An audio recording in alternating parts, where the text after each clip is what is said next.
Alain, propos d'un Normand. Les grands chapeaux. Oh, l'absurde mode, me dit le philosophe. Voyez ces corps étirés et ces grosses têtes.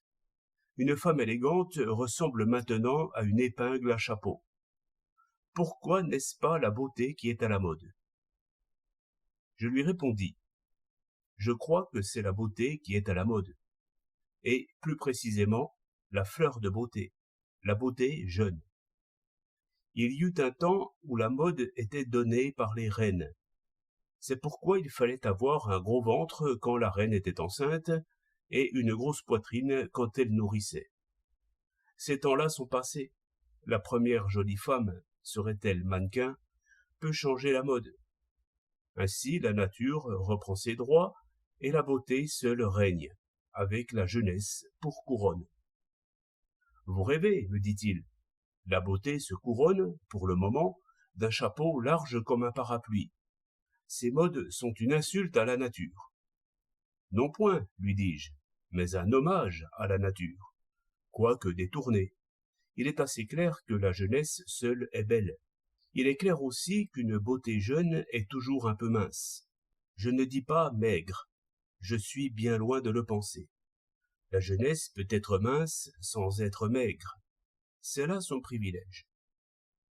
Oui, dit-il, et c'est sans doute un autre privilège de la jeunesse d'avoir la tête plus large qu'une porte. Attendez donc, lui dis-je. La jeunesse règne. La jeunesse fait la mode. La jeunesse est mince comme un roseau. Il s'agit donc d'être mince à tout prix. Les couturiers ont supprimé les jupons et les fanfreluches, mais quand ils supprimeraient la robe, leur pouvoir s'arrête là.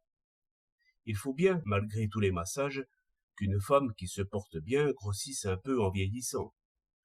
Le cou prend de la noblesse, les épaules remontent. La démarche, comme disent les romanciers convenables, acquiert de la majesté. Or, rappelez-vous ce qu'elle faisait quand les tailles fines étaient à la mode. Elle se serrait la taille et elle garnissait tout autour. Car nous ne jugeons des grandeurs que par comparaison. Eh bien maintenant, c'est le corps tout entier qu'il faut serrer. Il fallait donc grossir le reste, c'est-à-dire la tête. De là les faux cheveux et les grands chapeaux. Les couturiers sont de grands géomètres, et les femmes aussi. Bon, dit-il, mais qui empêche une femme belle et jeune, qui est naturellement mince, de se moquer de la mode et de mettre un tout petit chapeau sur ses cheveux bien serrés? Voilà ce qu'on n'imiterait point. On ne l'imiterait point, donc ce ne sera jamais une mode. Et puis, la mode punit celle qui la brave. Avec un tout petit chapeau, la femme la plus svelte du monde, au milieu des autres, aurait l'air d'une grosse dondon. 3 novembre 1908.